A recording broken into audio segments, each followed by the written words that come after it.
जय श्री कृष्णा, राधे राधे, जय श्री खाटू नरेश की। कैसे हैं आप लोग? मित्रों, कोविंद कथासार चैनल में आपका स्वागत है।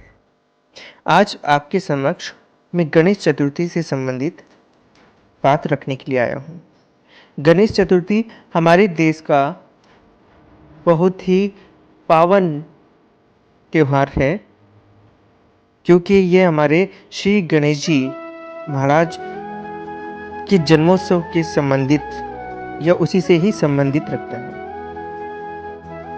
देखिए, गणेश चतुर्थी जो कि हिंदुओं का एक बहुत ही प्रमुख त्योहार है, क्योंकि गणेश जी हमारे हर काम में, चाहे वह शुभ काम हो, कितना ही बड़ा शुभ काम हो, सबसे पहले हम गणेश जी को ही याद करते हैं।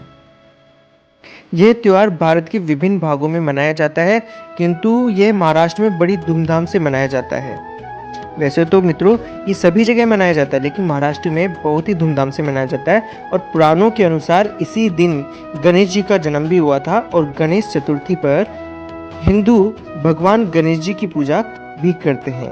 और कई प्रमुख जगहों पर भगवान गणेश की बड़ी प्रतिमा स्थापित की जाती है, और इस प्रतिमा का 9 दिनों तक पूजन किया जाता है। बड़ी संख्या में आसपास के लोग दर्शन करने पहुंचते हैं। 9 दिन बाद गानों और बाजों के साथ गणेश प्रतिमा को किसी तालाब इत्यादि जल में विसर्जित किया जाता है। मित्रों, ये बहुत ही अच्छा त्योहार है और हमारे गणेश जी से संबंधित रखता है, इसलिए मुझे ये त्योहार बहुत ही अच्छा लगता है। और शिव पुराण में भाद्रपद मास के कृष्ण पक्ष की जो चतुर्थी है को मंगल मूर्ति गणेश की अवतरण तिथि बताई जाती है, जबकि गणेश पुराण के मत से यह गणेशावतार या भाद्रपद शुक्ल चतुर्थी को हुआ था। गण प्लस पति यानी कि गणपति, संस्कृत को शानुसार ये गण अर्थात यानी कि पवित्रक, और पति अर्थात स्वामी यानी कि गणपति अर्थात पवित्रकों के स्वामी हैं। एक कथा भी है कि शिव पुराण के अंतर्गत रुद्र संहिता के चतुर्थ यानी कि कुमार खंड में यह वर्णन है कि माता पार्वती ने स्नान करने से पूर्व अपनी मेल से एक बालक को उत्पन्न करके उसे अपना द्वारपाल बना दिया, और शिव जी ने जब प्रवेश करना चाहा तब बालक ने उन्हें रोक दिया। इस पर शिव गणों ने बालकों से भयंकर युद्ध किया, परंतु संग्राम में उसे कोई पराजित नहीं कर सका।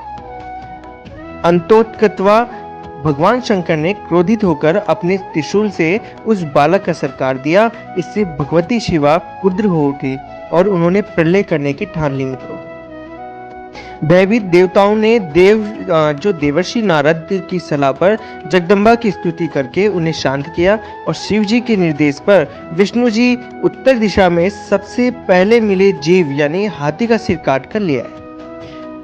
मृत्युंजय रुद्र ने गज के उस मस्तक को बालक के धड़ पर रखकर उसे पुनर्जीवित कर दिया।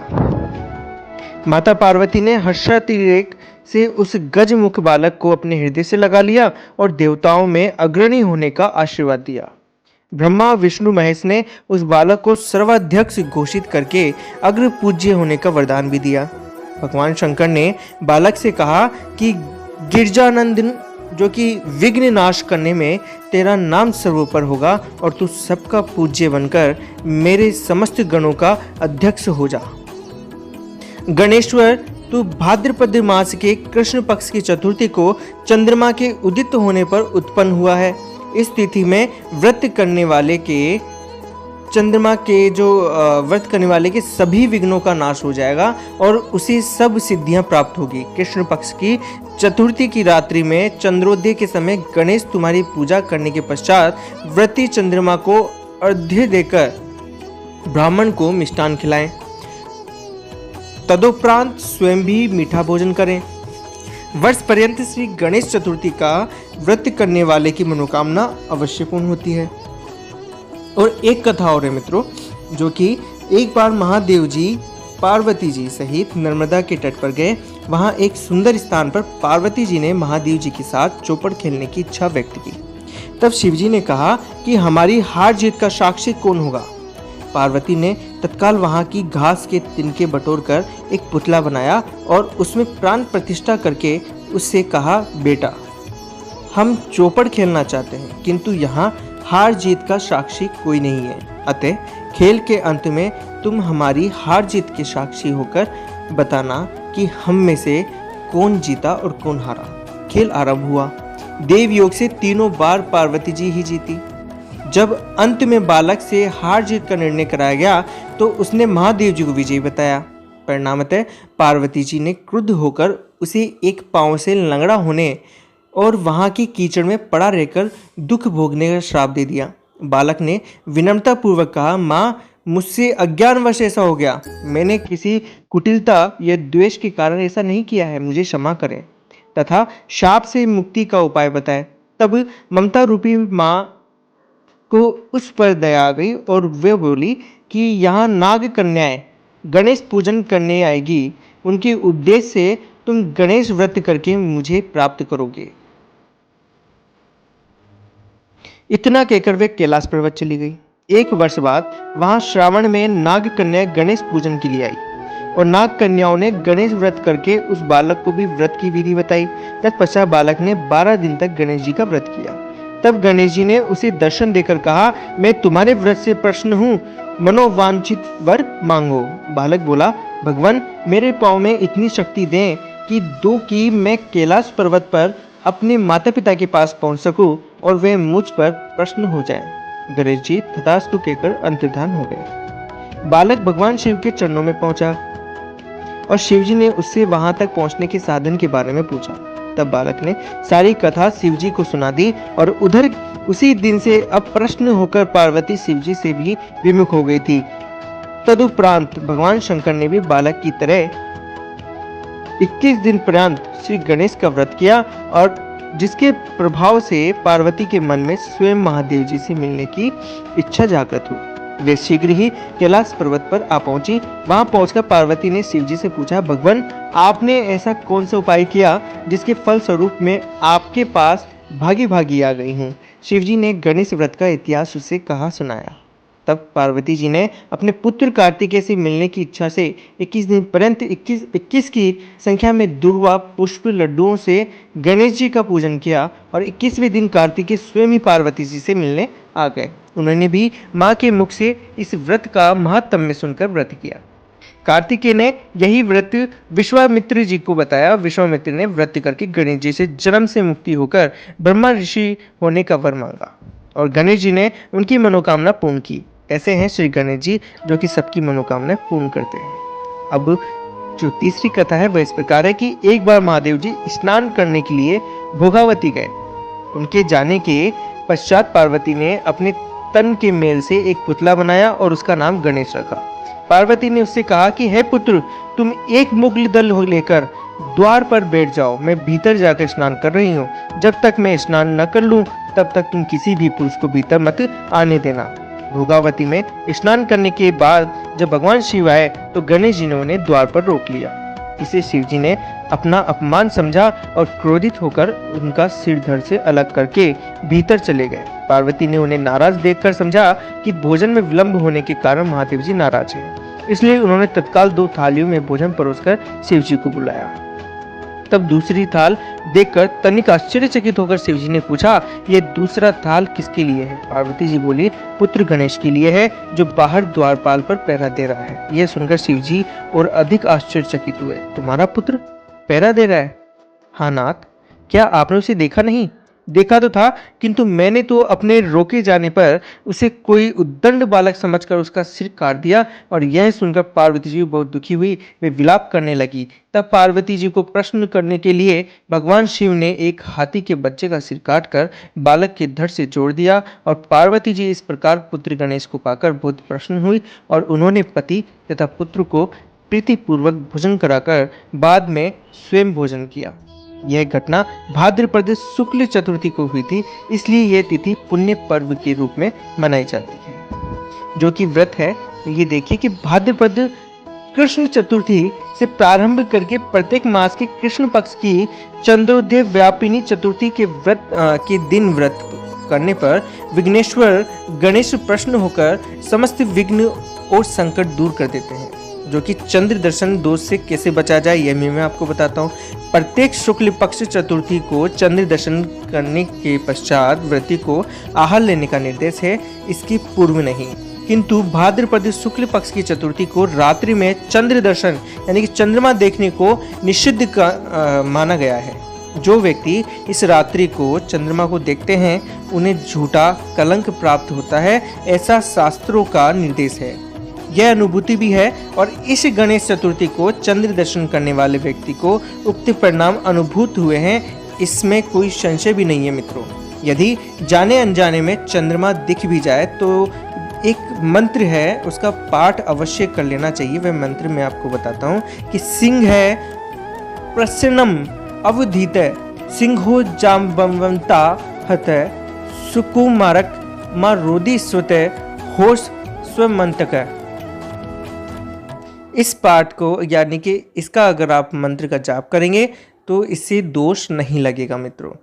अब व्रत कैसे रखें वो मैं आपको बताता हूँ कि संकट चौथ के दिन महिलाएं सुबह स्नान आदि करने के बाद में उपवास रखने का संकल्प लेती है और चंद्र दर्शन के बाद ही उपवास तोड़ती है। कई स्थानों पर महिलाएं इस दिन कुछ नहीं खाती और वहीं कुछ स्थानों पर महिलाएं उपवास तोड़ने के बाद खिचड़ी, मूंगफली, फलाहार आदि करती है और इस दिन शकरकंद खाने का सबसे ज़्यादा महत्व माना जाता है। शकरकंद जो कि एक जमीन के नीचे उगने वाला एक फल है।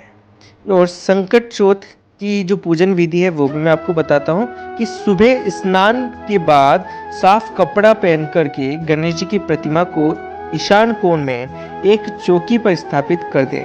ध्यान रखें कि चौकी पर लाल या फिर पीला कपड़ा अवश्य बिछा दें। फिर गणेश जी की प्रतिमा पर गंगाजल छिड़ककर उनकी पूजा शुरू करें। इसके बाद रोली, अक्षत, दूर्वा और फूल चढ़ाएं। फिर पान, सुपारी और लड्डू का भोग लगाएं। इसके बाद देसी घी और धूप आदि से भी उनकी पूजा करें और आरती करें। इसे ओम गणेशाय नमः मंत्र का जप करते हुए भगवान को अर्पित करें। संकट चतुर्थी के दिन कुछ घरों में तिल और गुड़ का जो कि बकरा बनाकर उसकी बलि भी दी जाती है। इस दिन महिलाएं समूह में एकत्र होकर भगवान गणेश की कथा भी सुनती है। संकट चौथ की जो कथा है वह इस प्रकार है कि पौराणिक कथा के अनुसार भगवान गणेश आज के दिन अपने जीवन के सबसे बड़े संकट से निकल कर आए थे, इसलिए इसे संकट चौथ कहा जाता है। और इस बार माँ पार्वती जो कि स्नान के लिए गई हुई थी तो उन्होंने दरबार पर गणेश को पहरा देने के लिए खड़ा कर दिया था और माता पार्वती ने किसी को भी अंदर नहीं आने दिया था। तभी भगवान शिव माता पार्वती से मिलने आते थे। भगवान शिव क्रोधित भी हो गए थे क्योंकि उन्होंने ये कहानी मैंने अभी आपको बताई हुई थी, जो कथा है ये मैंने आपको बताई थी कि उन्होंने गणेश ने अंदर जाने से मना कर दिया, इसलिए शिव भगवान ने अपने त्रिशूल से उनकी गर्दन काट दी थी। तो इसी तरह से ये जो कहानी है बहुत ही पौराणिक भी है और सत्य है, 100% सत्य है।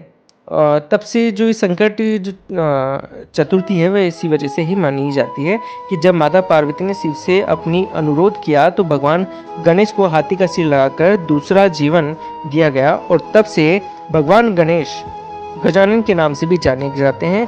तभी से यह तिथि गणपति पूजन की तिथि बन गई और इस दिन भगवान गणेश की पूजा करने से सबकी मनोकामना भी पूरी होती है।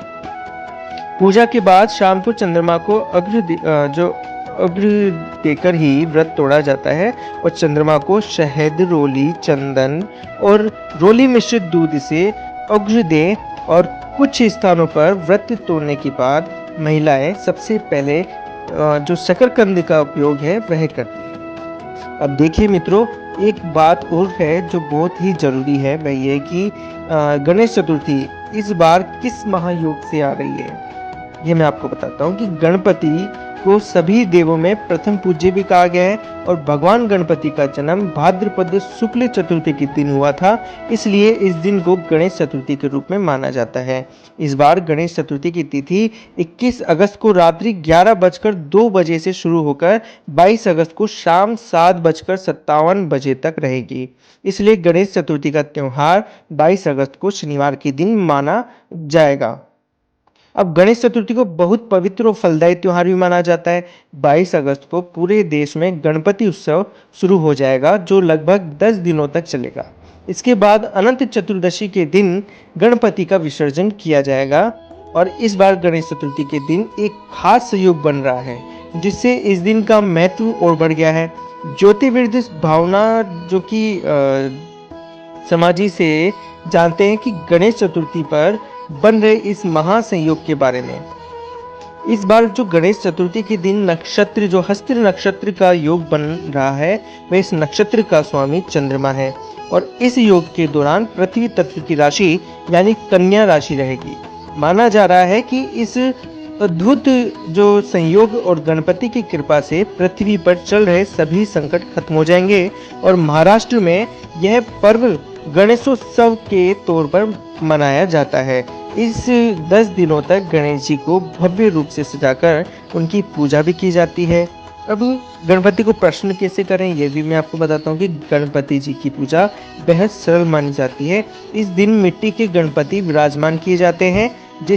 इसके पीछे मान्यता है कि हमारा शरीर पंच तत्व से बना है और पंच तत्व में ही विलीन हो जाता है, इसलिए 10 दिनों तक गणपति की पूजा करने के बाद उन्हें जल में विसर्जित कर दिया जाता है। मिट्टी के गणपति में हरे, लाल और पीले रंग का इस्तेमाल जरूर होना चाहिए, क्योंकि इन रंगों का शुभता का प्रतीक माना जाता है और इन रंगों से प्रयोग से जीवन में खुशहाली आती है। इस दिन गणपति को मोदक जरूर अर्पित करें। जितना आपकी उम्र है उतने मोदक आप गणेश जी को अर्पित करें और उसके बाद अपनी मनोकामना याद करते हुए मोदक को गरीबों में बांट दें। इससे आपकी मनोकामना जरूर पूरी होगी और यह एक बार फल जरूर करके देखें, आपको इसका जो फल है वो जरूर मिलेगा और इसका चमत्कार भी आपको बहुत जल्द मिलेगा। 10 दिन गणेश जी को दुर्वा जरूर अर्पित करें और गणेश जी बुद्धि के देवता माने जाते हैं और इस दिन छात्रों को पारदर्शी कलम गणेश जी जो कि गणेश जी को चढ़ानी चाहिए। इससे आपकी तरक्की के रास्ते खुल जाएंगे, क्योंकि यह बुद्धि के देवता भी माने जाते हैं। अगर आपको नौकरी से जुड़ी कोई दिक्कत आ रही है तो गणेश चतुर्थी पर गणेश स्तुति करें। इससे आपके मन में किसी तरह की रुकावट नहीं आएगी और आपको आपकी मनचाही नौकरी भी जल्द से जल्द मिलेगी मित्रों।